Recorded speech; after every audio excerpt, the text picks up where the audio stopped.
Hey,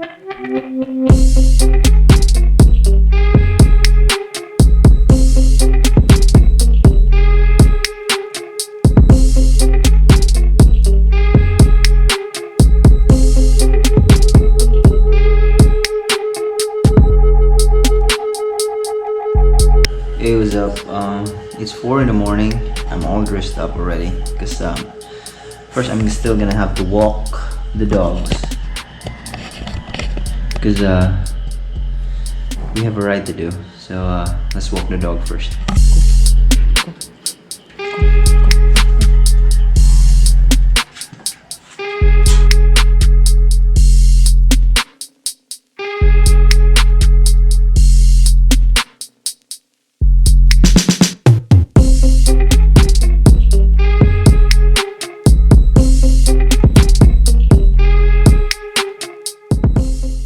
Hey, what's up everyone? Welcome back to the vlog. So today we're doing a long ride. It's actually my first time riding again this early. So it's 6 a.m.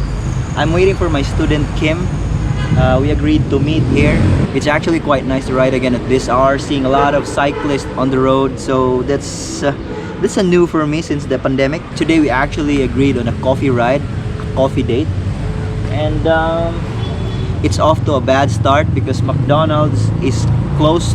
It's gonna be open 7 a.m. So ideally this coffee ride or coffee shop ride, ideally I would want to start in Coffee Project in Star Mall, but it opens 8 a.m. so it's not a perfect time to start a ride. So we decided to meet up in McDonald's, which is also closed, but yeah, we're off to a bad start.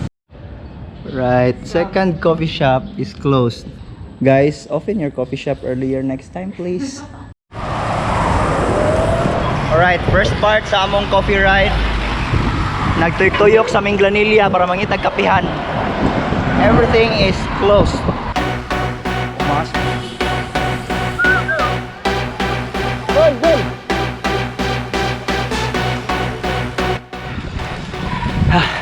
No kidding. I'm having a hard time holding the wheel of my student. I don't know if I should be happy, but it's getting really hard.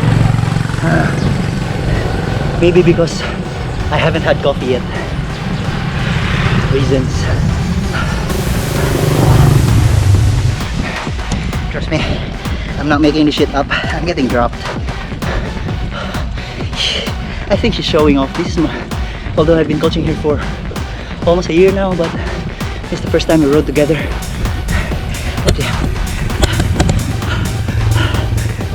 You don't believe me? Look at my heart rate. Not making this shit up. Katasa. Di ako suga di mong tongas eh. Di man. Go ko yung pat bike na para pa-picture. Mauwa mo sa daan eh. Katasa. Salamat sad. Tag ko ha. 160 heart rate. Morning. Maybe the best way to keep her at bay is to stay in front and block the road. Fuck the hell. This is not what I signed up for today.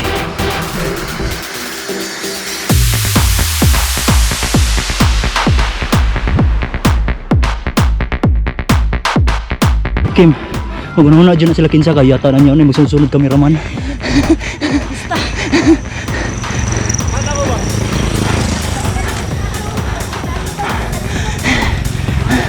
So fact of the matter is, I did road up this climb yesterday. I was supposed to film and vlog, but the GoPro's battery went flat, so out of frustration I rode really hard up this climb. So maybe that's why my legs are dead today. But maybe I'm just making excuses. But so far haven't been dropped yet.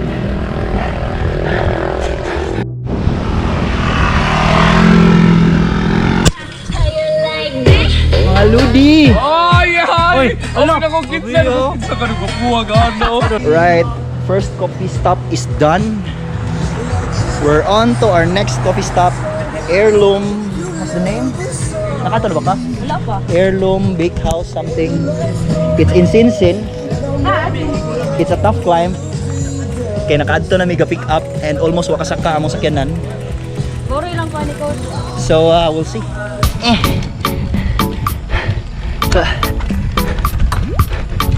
Kita na gate. The gate. Turn left there sa gate. Fuck. Right. We're in. Oh, look at the view. Whew. Much harder. Holy smokes.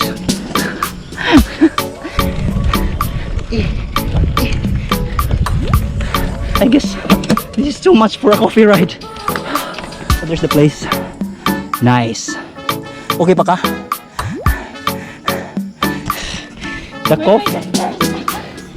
The coffee should be worth it, ha? Kay murag. Oh my god.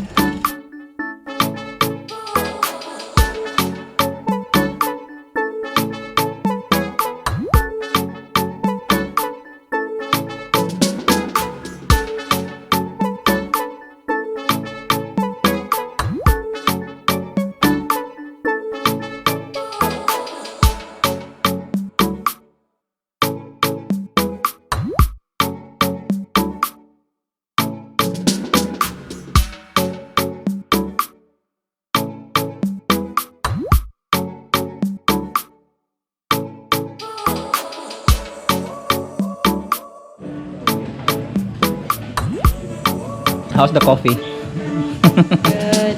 How's the ride? Wala pa gani. Be careful what you wish for. Ayaw in town. With the backdrop. Wow. We're moving on with the ride. Just finished our coffee in Heirloom Coffee, and they didn't have Americano in the menu, but they serve it if you ask for it. For only 80 pesos, it was very good coffee.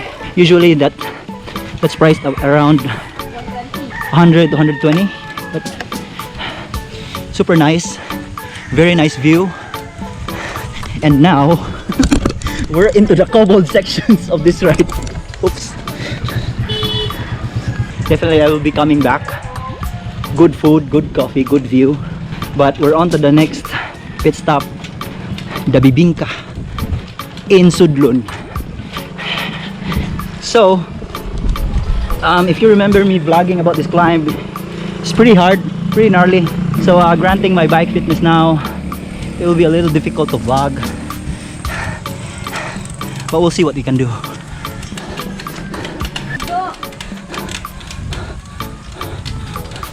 Alright, look at the view. How is it? Good. But this is the start of the Bibingka climb. So if you have watched my vlog, this is a little difficult or very difficult. Yeah, it's steep and the road surface isn't friendly.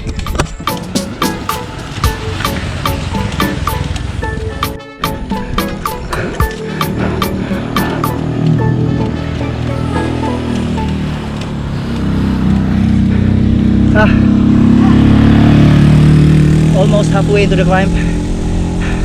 The hard part is yet to come.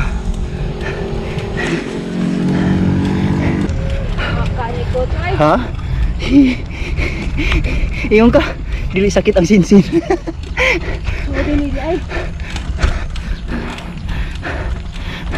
Timing nga way tagbo and then use the left road. Wag iti ka giskam, ingnan ti ka nga. Moy dapat kay ana ka sa rightmost. Once you unclip, bye bye. Ha? Alright. As you can see, naglisod kog mayo.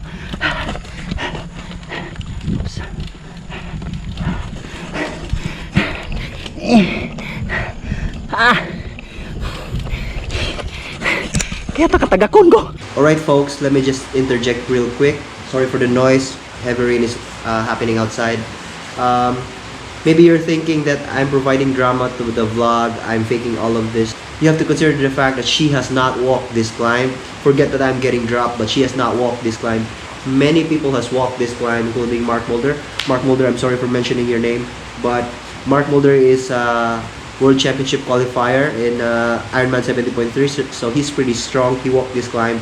Jun Bastida, James Pagay, Taiwan KOM finishers, Taiwan King of the Mountains finishers has walked this climb repeatedly.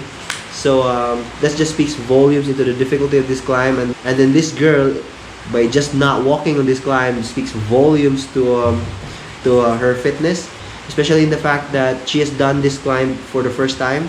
As I've said, many has walked this climb, especially on their first time. So great job, Kim. Into the video. Right, halfway through this climb, I don't know if this is a wake-up call for my fitness or she's just really strong. Oh my god, I'm not gonna let my ego get in the way, because if I try to catch up, I might end up walking. But look at the climb. Damn, it's hard. Right, climb is about 60% done or 70% done, but I'm getting really dropped. I reckon she's about 40 meters ahead. My heart rate is about 165. I can't go any harder. Maybe I should get more rides in.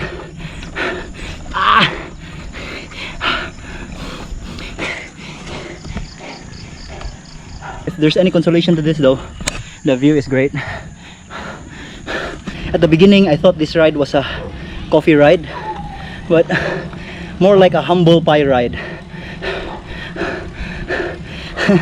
My ass is getting handed to me by my student.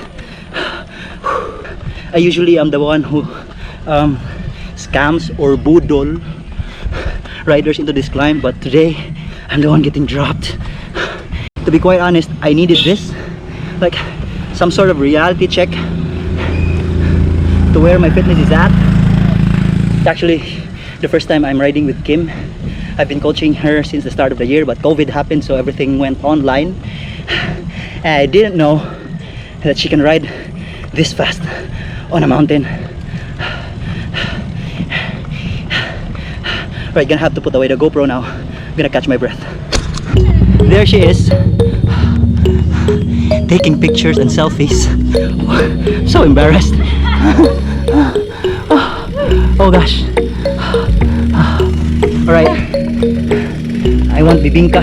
Suki man ko ni ate diri, karon ako nabalik ti. Sukad na COVID.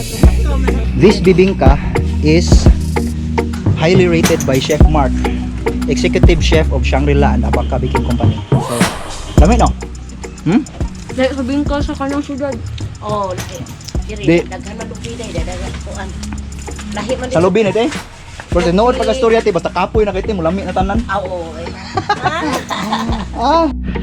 Right, we're climbing up Sudlon with a view, of course. How's your ride, Kim? Good. O pa ka nagmahay? Coach. Ay, panghambog ya. Ito yung mauot. Ako ang vlog. Right, she's attacking again. Probably the best view for a within Cebu City ride. Yeah. This road is high up there, or this route is high up there in terms of view, but still a hard climb, granting all the cobbled sections, but the view more than pays for it. It's just a little hard to film because of the road surface and the difficulty of the climb, but as I've said, this place is one of my favorite routes. I have ridden this almost every day in preparation for my Taiwan KOM, and the weather here is always cold, so it's always nice to ride. This is the first time I cracked her.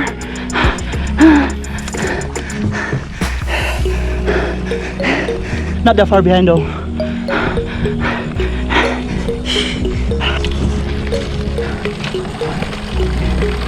Not gonna lie, I put myself in the red for that one.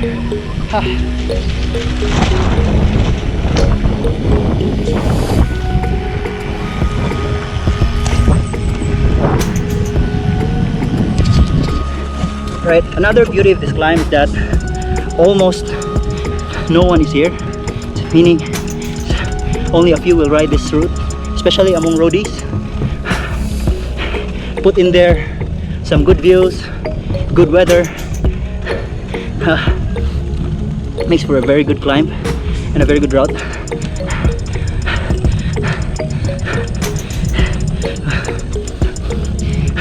There's no two ways about it. The road is rough, but you're almost always going up anyway, so you're going slow, so it's not that bad. So just don't do this loop in reverse, so you won't end up riding a very jarring downhill.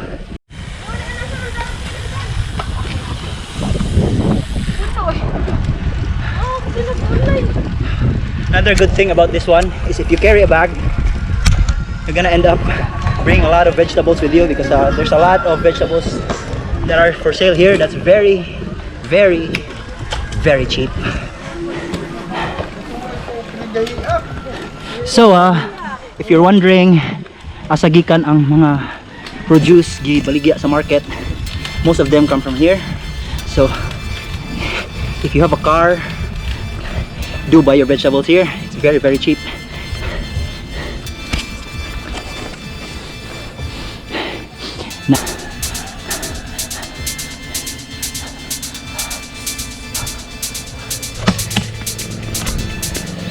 Right, Kim is stopping to take pictures. Can't blame her really.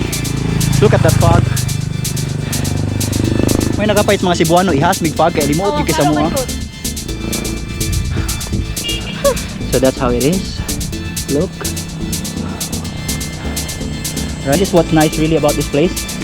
No matter how cooked you are in your ride, the place is so cool. So it's very easy to recover. That being said, I'm still cooked. Bugno man.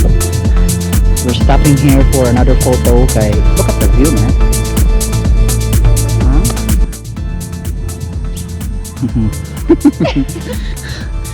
Alright, this road kapila na ni siya nasa kong vlog, but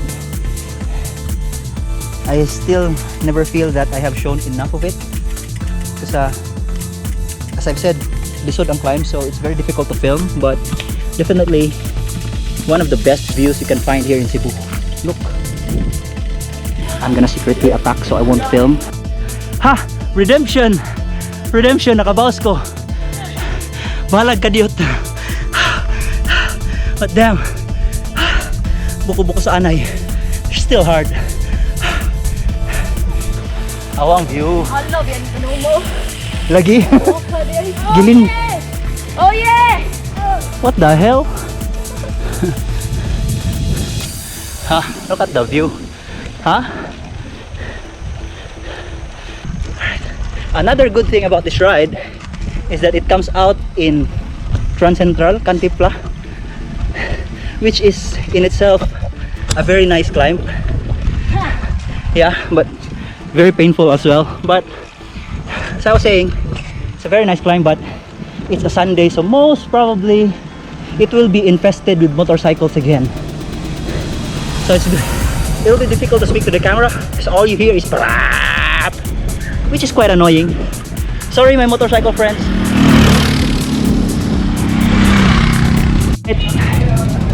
Naabtan ako ang mga Rafa boys. Ha? If na RCC ang Cebu, these guys will be it. Musta? Reverse Transcentral Double Mountain Pass. Reverse Transcentral Double Mountain Pass. Tamo ka rin? What the hell? Hi! Boy binuang! Tungod sa mga motor ba? Isuda i-vlog rin. Speaking of vlogging, na ni channel ako migo bago. Subscribe. Sige tatangan. I-promote mo channel ba? Mauwaw mo noon? Ha? Ako pagitaon and I'm gonna link it below. Right. We're here in Transcentral. As I've said, this place is also beautiful. Look.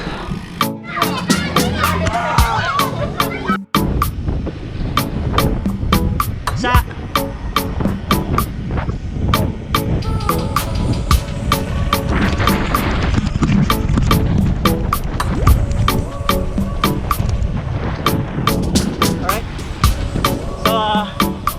see, this place has a lot of motorcycles. So sometimes it can be quite noisy, but today is one of those days nga dili kay grabe. So we're here.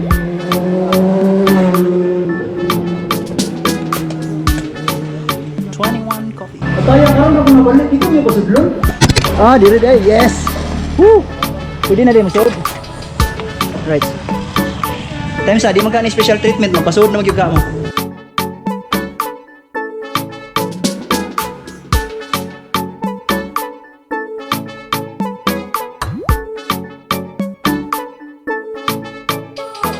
Alright, so as you can tell, we are in 21 kilometer coffee. So probably one of the best places you can get your coffee in terms of view. Look. You're not paying Nice. for the coffee, you're paying for the view. Yeah.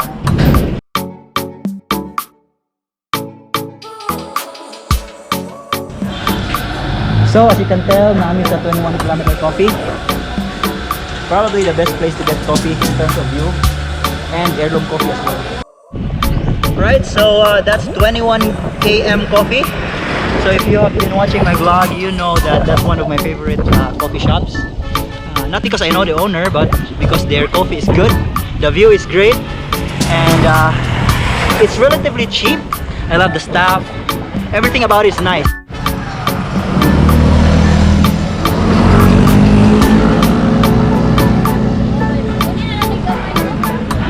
Right, we are in Canada Drive. She's stopping for a photo again.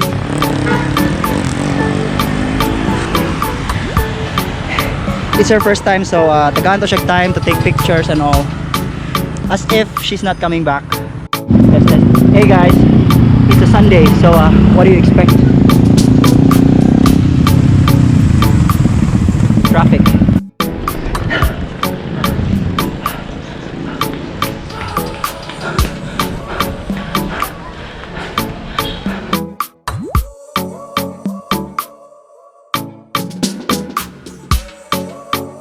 Right, we're climbing final exam climb. It's the last climb before we go downhill to Cebu City. It's called final exam because it's the last climb, but this is very steep. So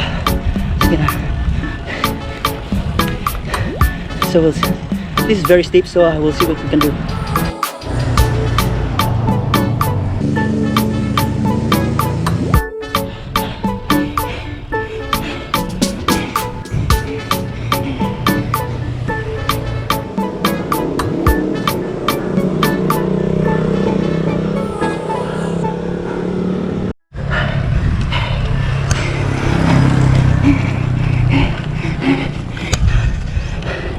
My legs are absolutely destroyed. How are you?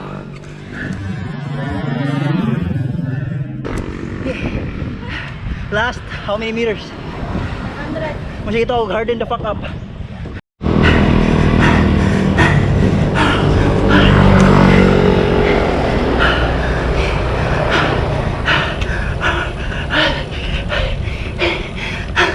Ah!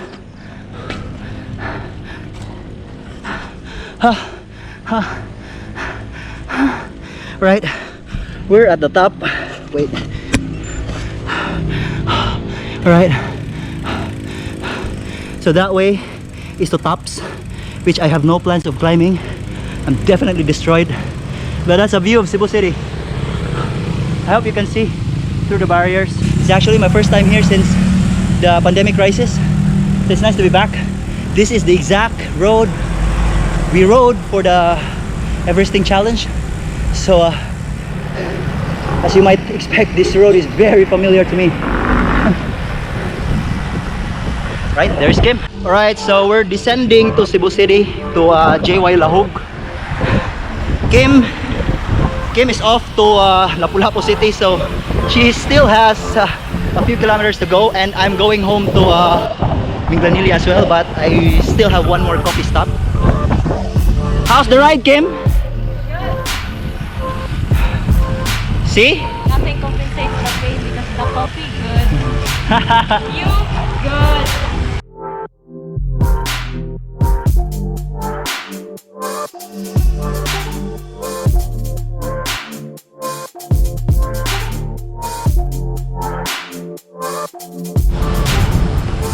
right. Nana Miss JY. Left, Kakim. Let's go. Sige, bye. Bye. Thank you. Next time. Sunod. Sige. See ya.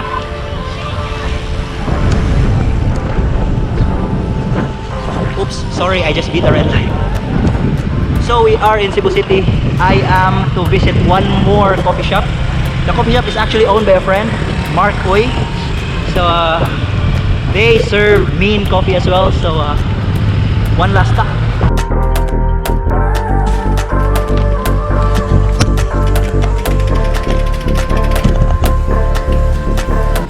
Right, we are in Neighborhood Coffee. As I've said, this place is owned by Mark and Joanna Uy. Great people, by the way. So we're here for our last coffee stop. It's the first time that I haven't ordered Americano today. Just for a change, you know, because I'm always ordering a very strong coffee. So might be a good idea to tone it down before I go home so that I can get a nap. But I'm pretty sure it's gonna be good.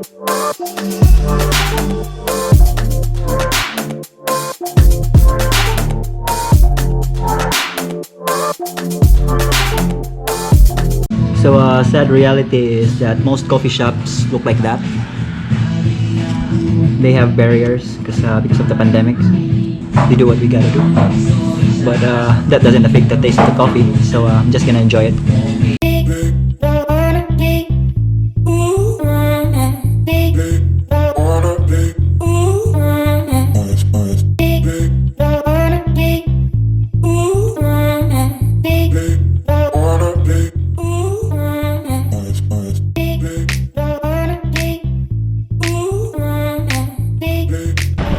I'm sure some people are hit hard by this fact, but Cebu City is so nice without the jeepneys. It's way less crowded. It looks like an overseas city like Hong Kong or Singapore. Super clean. Nice.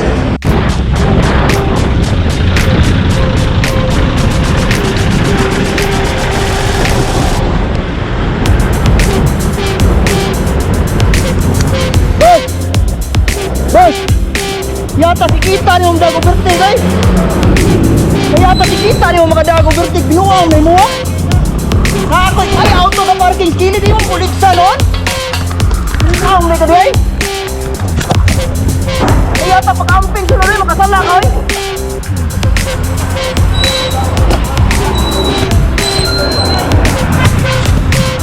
Sa'yo mo? Ha?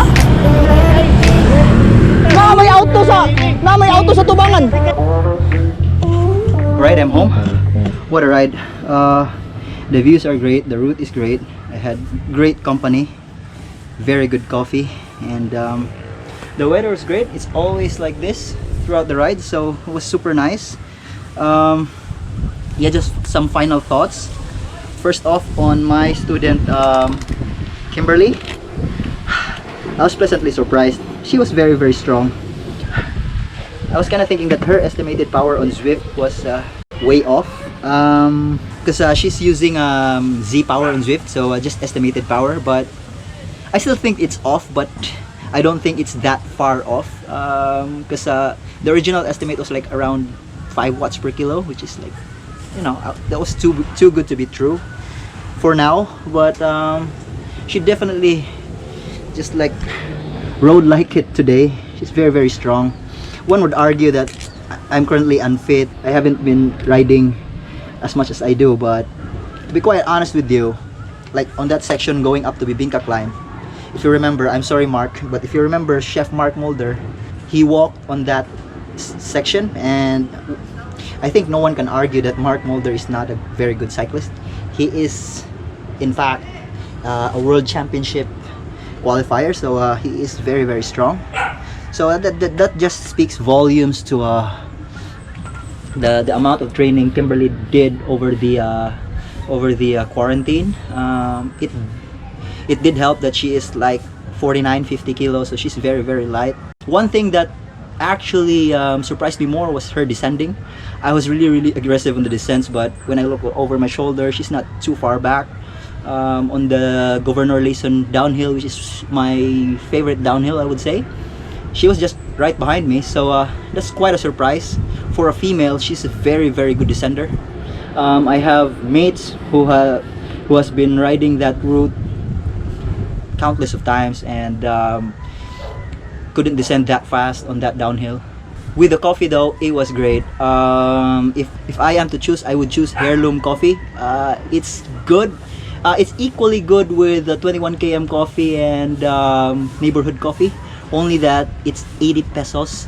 They don't have Americano or long black in their menu, but I asked for it. They actually serve espresso and Americano, so that was pretty nice for only 80 pesos. That's around 95 in 21 km coffee, and I think 120 pesos in neighborhood coffee. Equally great, just the Heirloom coffee is cheaper. Granting it had the best view, I would say. It's also worth noting though that I passed by Crate Cafe, which is a bit odd to stop over for a coffee at that point of the ride.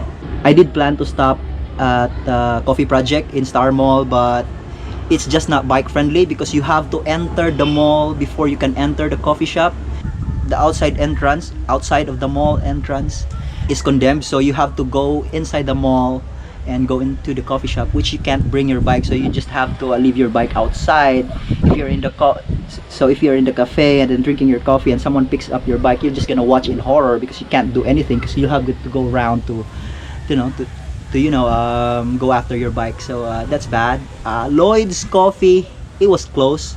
It's in their Instagram that it's supposed to be open at around 7 a.m. but it was closed, so that's kind of a bit of a bummer. I have been there. Their coffee is good, but 8 a.m. that's a very bad time to start a ride because we live in the Philippines. It gets hot really quick, so we need to start early. So that's it for the coffee ride. It was great.